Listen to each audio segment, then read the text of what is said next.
Hi guys, welcome back to Class of Learning. You're with Rahul Sharma, your friend, and guide. This class is all about B.Ed students. So B.Ed students के exams आ चुके हैं and we have the paper that is known as the toughest paper for B.Ed student. कई सारे student हैं जो contemporary education की बात करते हैं एंड दे डू टॉक कि सर ये कंटेम्प्रेरी इंडियन एजुकेशन जो पेपर है टफेस्ट पेपर क्यों बोला जाता है and why we guys need to give lots of attention over this particular paper. तो यार इसके कुछ कॉन्सेप्शन को क्लियर कर लेते हैं। आज की क्लास में वर्कआउट शुरू करेंगे किनका, बीएड स्टूडेंट्स का। तो सारे पेपर्स यहाँ हम डिस्कस करेंगे from first paper to last paper, not just for the first year students, for the final year students to.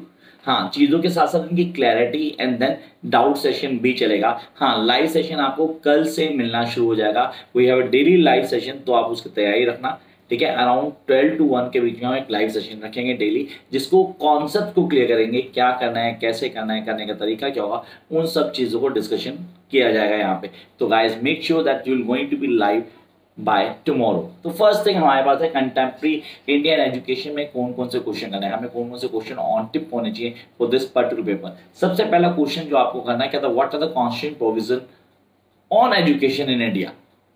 Education से रिलेटेड इंडिया में क्या प्रोविजंस किए गए हैं उसको डिफाइन करना आपने। तो इससे पहले हम क्वेश्चन के आंसर पे जाएं, we need to clear this paper contemporary India. Sir हम आज की बात करें, वी टॉकिंग मॉडर्न वर्ल्ड, तो आज के इंडिया में एजुकेशन क्या है, उसके कॉन्सेप्ट को कैसे क्लियर किया गया, उस पर क्वेश्चन आता है। तो जो हिंदी मीडियम के स्टूडेंट ना, उनको ज़्यादा तो मैं हिंदी हेल्प नहीं कर पाऊंगा, लेकिन हाँ कोशिश ये होगी कि आपको समझा पाऊँ कि बेसिक आपके क्लियर हो जाए। कंटेम्प्रेरी इंडिया जो भी है आज आधुनिक विज्ञान या हिंदी में जो भी बोलते हैं उसको कहते हैं, जो हमारे पास इंडिया आ रहा है उसमें एजुकेशन के लिए, जो एजुकेशन अगर आप बोलते हो तो उसके लिए क्या प्रोविजंस दिए गए हैं, क्या क्या चाहिए की किया गया है, आप बोलते हो सर कॉन्सेप्ट को कैसे क्लियर किया गया, चीज़ों कैसे डिफाइन किया गया, वो सारे प्रोविजंस आपको यहाँ बताने। ये तो गया फर्स्ट क्वेश्चन जो आप लोगों को ऑन टिप होना चाहिए। अगर आप ये कर लोगे तो आपके लिए बहुत ईजी रहेगा। सर इसके लिए क्या मैं सारे पॉइंट बताऊंगा, yes I need to tell all the major point जो डिस्कस किए जाएंगे, जहाँ बोलते हो सर कॉन्स्टिट्यूशनल प्रोविजन दिए गए जो एजुकेशन के लिए, हमारे संविधान में जो एजुकेशन के लिए अलग अलग पॉइंट दिए गए, जैसे फ्री एंड कंपल्सरी एजुकेशन दी गई है बच्चों के लिए, आप बोलते हो 14 तक हमारे फ्री एजुकेशन दी गई है, अमेंडमेंट दी गई, एजुकेशन वो माइनॉरिटी को डिफाइन किया गया, लैंग्वेज के सेफ गार्ड तैयार किए गए, education for weaker section of society, इसको मार्जिनलाइज ग्रुप कहते हैं, उसके लिए डिफाइन किया गया। सेकुलर एजुकेशन क्या है उसको डिफाइन किया गया, जिसमें आर्टिकल 28(1), 28(2) और 28(3) को मेंशन करूंगा, अलॉन्ग विद आर्टिकल 30 जो स्टेट डिफाइन करती है। एंड देन इक्वालिटी और अपॉर्चुनिटी इन एजुकेशन इंस्टीट्यूट, हर किसी को इक्वालिटी मिलेगी अपॉर्चुनिटीज में एजुकेशन इंस्टीट्यूट में स्पेसिफिकली। उसके बाद इंस्ट्रक्शन इन मदर टंग, सारे इंस्ट्रक्शन मदर टंग में दी जाएगी। ये सारे पॉइंट्स हैं जो आपको क्लियर होने चाहिए फॉर दिस पर्टिकुलर क्वेश्चन। तो हाँ, ये काफी सारे प्रोविजंस को हम क्लियर कर लेंगे। Yes you can find all this in my notes, आपको सारे आंसर मिल जाएंगे नोट्स के अंदर। Yes, those who are interested to join online session crash course for BEd students शुरू हो चुका है, you can join for the BEd students crash course. Next one, number 2, question number 2, explain national policy on education. Sir national policy on education define कर रहा हूँ, 1986 की बात कर रहा हूँ। ये क्वेश्चन इस बार पेपर में आपको मिलेगा, तो मेजर क्वेश्चन है जो आपको आना भी चाहिए। तो explain national policy on education 1986, इसको ऑन टिप कर लेंगे, ये आपको डेफिनेटली पेपर में मिलेगा और आपको पूरी तरह क्लियर होना चाहिए क्या है, पॉइंट कैसे क्लियर करते हैं, कौन सी चीजें हमें आनी चाहिए, how it going to be helpful for us, हमारे लिए कितना हेल्पफुल होगा। तो वो चीजें समझनी बहुत इंपॉर्टेंट। मतलब एजुकेशन पॉलिसी गवर्नमेंट लगाई, गवर्नमेंट ने प्रोविजन भी दे दिए, ये एजुकेशन पॉलिसी कैसे हम लोगों के लिए हेल्पफुल होती है उसको डिफाइन करना है। थर्ड क्वेश्चन आपके लगेगा, explain what you mean by reorganization of education of different stages. Sir reorganization of education of different stages, आपने कैसे उसको अलग अलग किया। इसमें अर्ली चाइल्डहुड केयर की बात करता हूं मैं, yes I to talk about early childhood education क्या होगी, उसका एलिमेंट्री एजुकेशन क्या होगी, उसके बाद सर सीनियर सेकेंडरी एजुकेशन क्या होगी, गवर्नमेंट ने क्या रिसॉल्व किए, प्री एजुकेशन को अलग कर दिया। जैसा बोलता हूँ टीचर जो ट्रेनिंग होती है उसमें हमारे साथ पीजीटी अलग होता है, टीजीटी अलग है और प्राइमरी लेवल अलग होता है। तो एजुकेशन के पॉइंट्स ऑफ व्यू को उसने एक्सप्लेन किया जो हमारे लिए बहुत इंपॉर्टेंट, चीज़ों को कैसे क्लियर करवा लेते। Come on to fourth question. I hope you guys are writing this. अगर आप लिखो तो सीरियसली बहुत हेल्पफुल हो जाएगी आपके लिए। कह रहा what do mean by the reorienting the content of process of education. Reorienting, sir reoriented, oriented तो चीज को शुरू करना, कॉन्सेप्ट को क्लियर करना, जहां हम डिफाइन करते हो अलग अलग प्रोविजंस को। अब रीओरिएंटेड चीजों को कैसे बताया गया, आपने किस एक्सप्लेन करो, इसके कुछ पॉइंट्स हैं जिनको आपको डिफाइन करना होगा। और नेक्स्ट क्वेश्चन जो आ रहा है आपको पेपर में मिलेगा ही मिलेगा यार, इस क्वेश्चन को बिल्कुल भी यूज मत करना। आपके लिए सबसे डोमिनेंट पेपरों का क्वेश्चन होगा ये वाला, that what do you mean by the teacher and teacher education according to NPE. अब ये तो सर सीरियसली बहुत इंपॉर्टेंट, आप बोलते हैं ये हमें आना चाहिए। अब इसको कैसे करते हैं, करने का तरीका क्या होता है, ये क्वेश्चन पेपर में मिलेगा ही मिलेगा। जहां बोलते हैं सर ये एनपी जो बोला है, that states for the state of teacher reflecting the social culture ethos, status of teacher, the social culture ethos of society where no people can rise above the level of teacher। तो teacher को अलग जगह देगी society में। Teacher basically आपको क्या होता है, एक रास्ता दिखाता है, मार्गदर्शक, जो चीज़ों डिफाइन करेगा, आपको बताएगा क्या करना है, कैसे करना है, करने का तरीका क्या होगा, चीज़ें कैसे होंगी। Yes we need to define. ये सारा पॉइंट आपको ऑन टिप होना चाहिए। Jump up to next question, कह रहा है explain what are the recommendation of Kothari commission. मैं आपको लिख के देता हूँ, ये क्वेश्चन पेपर में मिलेगा ही मिलेगा। Explain the recommendations mention in Kothari commission. Next, explain the right of education act. So what is right of education act, क्या है, उसको कैसे बताना है। Should I go with a point wise answer. कई सारे स्टूडेंट पूछते हैं सर ये बीएड के क्वेश्चन जो है इनके आंसर तो क्या हमें पॉइंट वाइज आंसर लिखना है, या सर वो सीधा ही कहानी पूरी लिख देंगे, नंबर मिलेंगे। नंबर मिलेंगे पॉइंट वाइज आंसर लिखने में। जितना पॉइंट पर आंसर लिखोगे उतने ज़्यादा चांसेस हैं कि आपको पेपर नंबर मिलेंगे ही मिलेंगे। नेक्स्ट वन, ये डोमिनेंट क्वेश्चन है, कहता है explain education right of minority.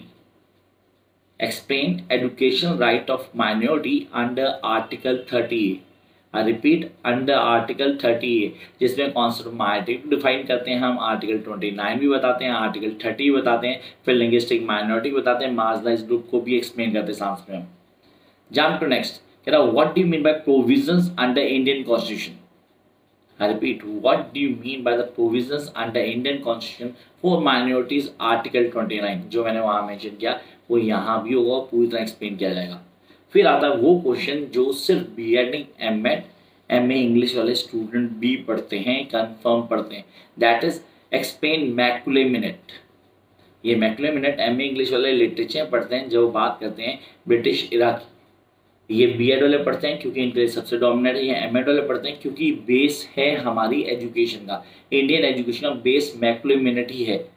ये आप मानो या ना मानो, you have to go through this point कि यहाँ पे हमें मैकुले मिनट को ऑन टिप करना पड़ेगा। तो explain Macaulay minute on Indian education and its impact. Indian education क्या है और उसके इम्पैक्ट क्या है, उनको क्लियर करना है। Explain the importance of Wood dispatch. ये क्वेश्चन पेपर में आने के पूरे चांसेस हैं this year guys. Make sure it's 2024 examination. Gurgaon university के एग्जाम शुरू है 15 से। जी एमडीयू या मैं बोलूँ सर केयू के, या मैं बोलूँ सर मेरे पास सीआरएसयू है, सीडीएस भी है, मेरे पास चौधरी चरण सिंह का रणवीर सिंह यूनिवर्सिटी भी है। इनके एग्जाम्स भी मई में शुरू हैं, तो तैयारी पूरी कर लो यार। मैं यहाँ आप लोगों के लिए मेहनत कर रहा हूँ, आप लोग वहाँ तैयारी करना शुरू कर दो, ये क्वेश्चन पेपर में मिलेगा। Explain the importance of wood dispatch on Indian education system along with its recommendation। wood dispatch system क्या था, उसकी रिकमेंडेशन क्या थी। इसके साथ एक क्वेश्चन का नाम है सार्जेंट प्लान। ये सार्जेंट प्लान क्या था, उसकी इंपॉर्टेंस क्या थी, उसको डिफाइन करना है।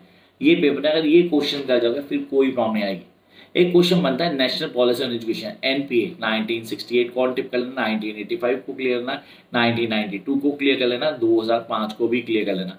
ये एजुकेशन पॉलिसी थी हमारी। Explain national policy of education, जो मैंने बताया आपको, along with POA 1902 plan of action. POA आज राम में जाना शॉर्ट नोट में आता है। प्लान ऑफ एक्शन आप कैसे करते हो, पॉलिसी एजुकेशन कह सकते हो आप, ये आपकी चॉइस है, लेकिन प्लान ऑफ एक्शन आपको आना ही चाहिए। Next one we have the most important question, what are repeat are secondary education Navodaya Vidyalaya. What do you mean by secondary education Navodaya Vidyalaya, explain it detail. ये सेकेंडरी एजुकेशन सिस्टम क्या था और नवोदय विद्यालय क्या था, और दोनों का कॉन्सेप्ट किसने डाला, कैसे शुरू किया, वो पॉइंट्स आपको क्लियर होनी चाहिए। You need to mention them with their objectives and all the basic points। NCF पे क्वेश्चन पक्का आएगा। What are the NCF silent features of 2005? Yes, 2005 NCF 2005 National Curriculum Framework। दोबारा बताता हूँ, नेशनल करिकुलम फ्रेमवर्क। इसको घोट के पी जाना, जिसको नहीं आता मुझे बोलेगा। मैं पहले वीडियो बना चुका हूँ, दोबारा से वीडियो बनाने में मुझे कोई प्रॉब्लम नहीं। I will definitely make a video again ताकि आप लोग चीज़ों को क्लियर कर लो।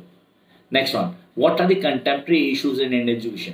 इंडियन एजुकेशन में कंटेम्प्रेरी इश्यूज क्या हैं, उसको डिफाइन करना है, वो आपको पता होना चाहिए ये चीज़ें हैं जिनको आपको करना ही करना है। And the next one, paper में आने के पूरे chances, problems in universalization of primary education. I repeat, what are the problems of universalization of primary education. तो प्राइमरी एजुकेशन को कैसे इंप्लीमेंट करना है, करने का तरीका क्या है, उसमें क्या प्रॉब्लम्स हैं वो डिफाइन करनी है।